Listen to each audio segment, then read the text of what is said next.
Alright, so as I talked about in a previous video, you just have to look for the bodies of water and you will find them. And quite often when you find the water, you'll find the fish. Here's a little bog I found by searching Google Earth, and I fished here before and it's full of fish. I prefer to be up here, but that's quite a bit of weed growth, so we'll see how it works. You know, if I can't pull through these weeds without getting just a ton of muck, I'll go around the side. But that requires more effort than I'd like to put forth. So just fishing a little half crawler under a bobber. There we go. Standing up. And there it goes. See if it's serious or just playing around.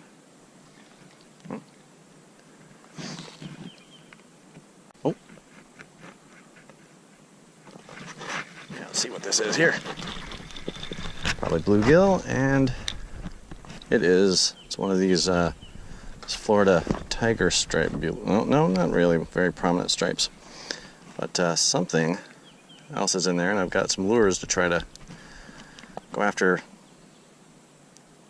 whoever took a bite out of him there. I often get an idea of what's going to work bait-wise by just observing the local wildlife. Right there that comes in, there's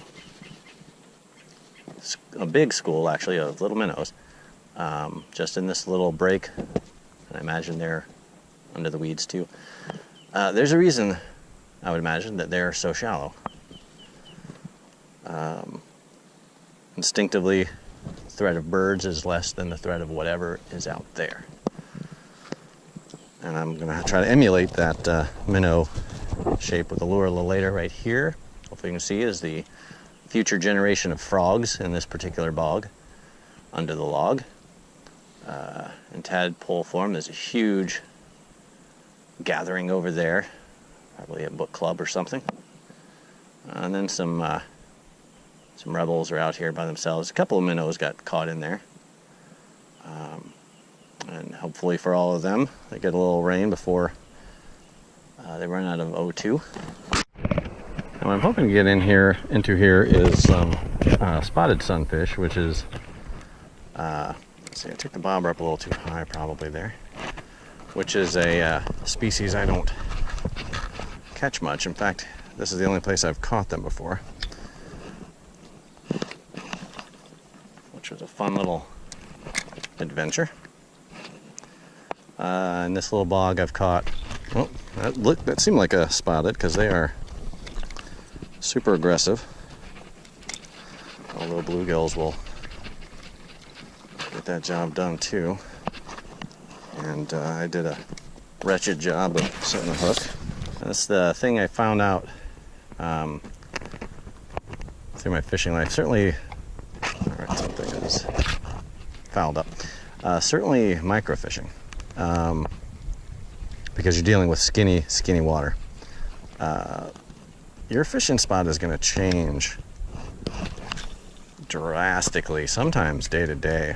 Certainly, it's been months since I've been here before the first time, and you know, not only will the availability of fish as one change, their biting habits, the environment itself. These weeds weren't here.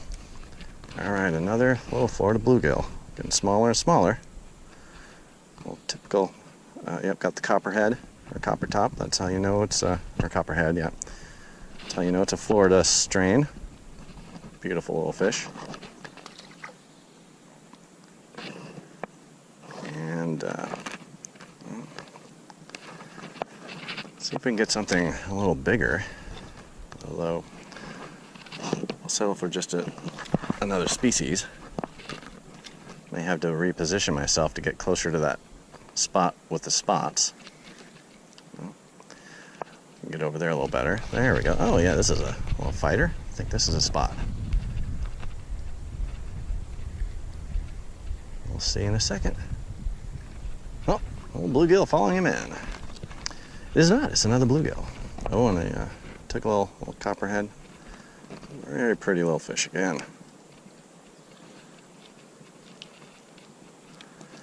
sure what I got to do to get a different species around here. Also caught red-breast sunfish in the river next to here. But I'm not going to find a red belly, as they call them, in stagnant water like this. Oh, this is a tiny. And what do we have? It is not a bluegill. It is. Well, it might be a bluegill. Looks like maybe, no, looks like a warmouth actually. Could be a bluegill though. It's hard to say at this age. Their head hasn't developed. Actually, it doesn't look like a warmouth. I think it's, oh no, that, yeah, the facial structure there.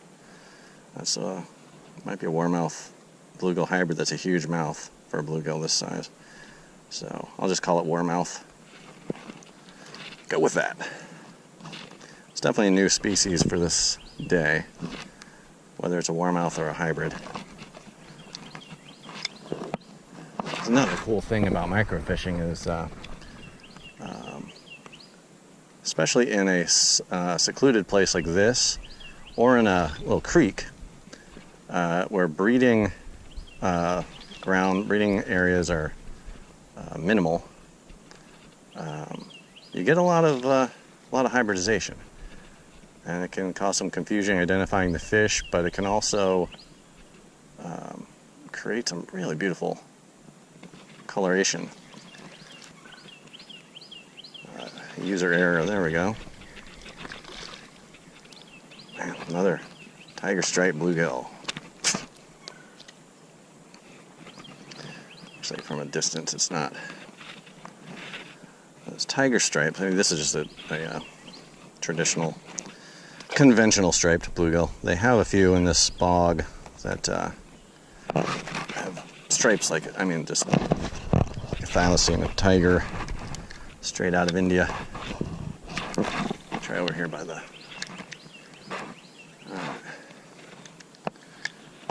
There's some snarlage right here too. There's also some fish right here. And there's one of them. Yeah. Another one. Goodness, just nothing but bluegills.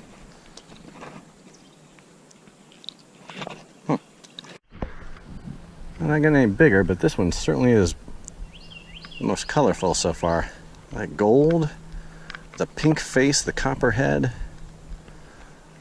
Oh, that's almost a rusty gold on the back, the black belly.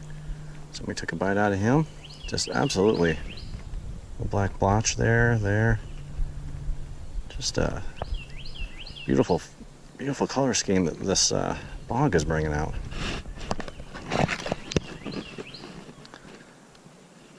What I've done is I've come down here on the ground level, trying not to fall in. If I do, you're going to get a much different video. Put the presentation right through the hole, and as I found there, if you go a little deeper, these are actually somewhat deep shorelines. You can get to a bigger one. In fact, I'm going to drop a little deeper yet. I've got the sinker right on top of the hook, so there's no fluttering, slow descend, letting the smaller ones have their say. If I do this enough time, I will go in the water. That is assured. Oh, bring it down there.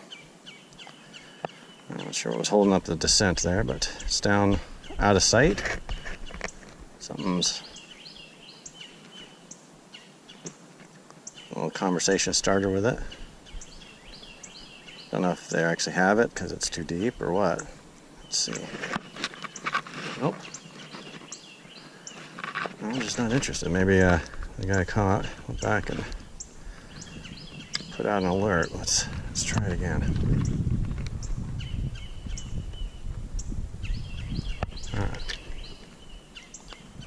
See, this is going to come back with a lot of weeds no matter what. Oh, that was a nice take.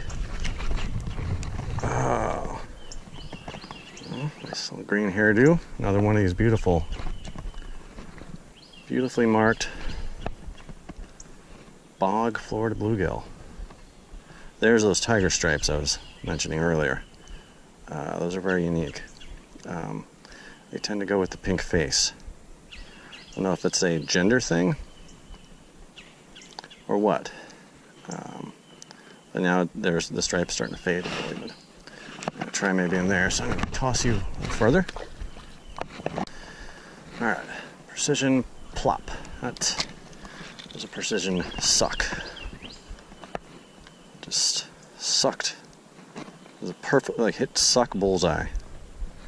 Right dead center. I mean, you'd think, well, I can just draw, I can like literally place it there and let it go, which I did. And there he goes. Another little one. Oh, they're very small. Maybe I can go over there and take a shot at where I know they used to be. A nice little neighborhood of spotted sunfish. All right, so I've reached a spot on this straight up and down hill where I can access where the spotted sunfish were biting last year, or earlier in the year actually.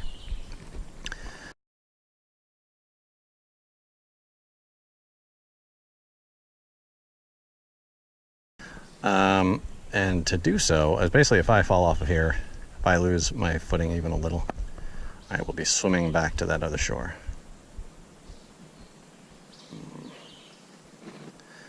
But I'm sure you all can relate to things that you do to get a better fishing spot. Or to get any fishing spot. All right, let's try there. Yeah, it's close enough to the timber to get down there. What? No fish land, but there is one. Very small. Let's see what we have. Shock of shocks. Another little Florida bluegill. This one's got the tiger stripes. Nice, but not what I'm looking for. I really like to get at least 3 species out of here. Oh, I think I see some bigger ones right there.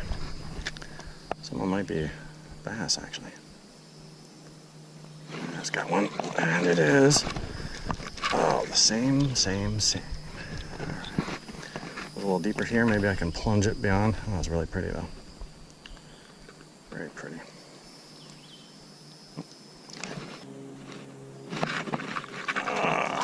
What do we have here? Much more yellow one, but it is a bluegill. Maybe it's male versus female here with the color schemes, I don't know.